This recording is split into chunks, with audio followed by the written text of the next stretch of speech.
लोग कहते हैं मेहनत सब कुछ बदल देती है, पर इतिहास बार बार एक और ही सत्य कहता आया है कि जो विधि ने लिखा है वो अपने समय पर फूल बनकर खिलता जरूर है, न उससे पहले न उसके बाद। महाभारत में भीम जन्म से ही गदा युद्ध के अद्वितीय योद्धा थे, परंतु वो राजा नहीं बने। राज्य मिला उस युधिष्ठिर को जिसने पूरा जीवन संयम में रखा, फिर भी द्रौपदी का अपमान रोक नहीं पाया। क्या ये उनकी क्षमता की कमी थी? नहीं, ये विधि का विधान था। कर्ण सूर्यपुत्र होकर भी शापों का बोझ लेकर पैदा हुआ। दुनिया ने उसे सूत पुत्र कहा, जबकि कौशल उसके रक्त में था।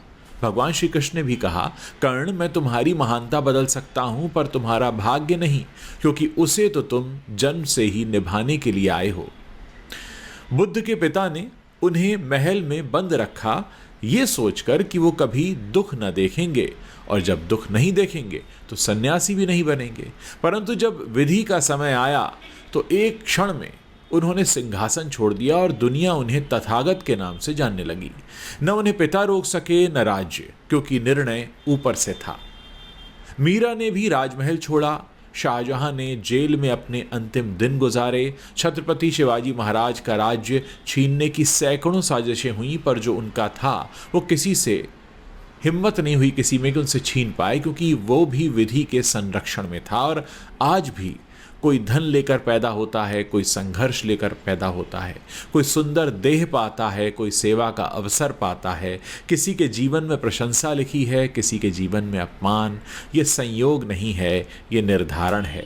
मनुष्य केवल कर्म का अधिकारी है, पर परिणाम का नहीं, क्योंकि परिणाम वही लिखता है जो हमारे जन्म से पहले हमारे जीवन की पुस्तक में अंतिम पृष्ठ का अंतिम अक्षर तक भर चुका है। इसलिए सरल रहो, सहज रहो, कर्म करते जाओ, फल की चिंता उस पर छोड़ दो, क्योंकि मुहूर्त न जन्म का बदलता है न मृत्यु का।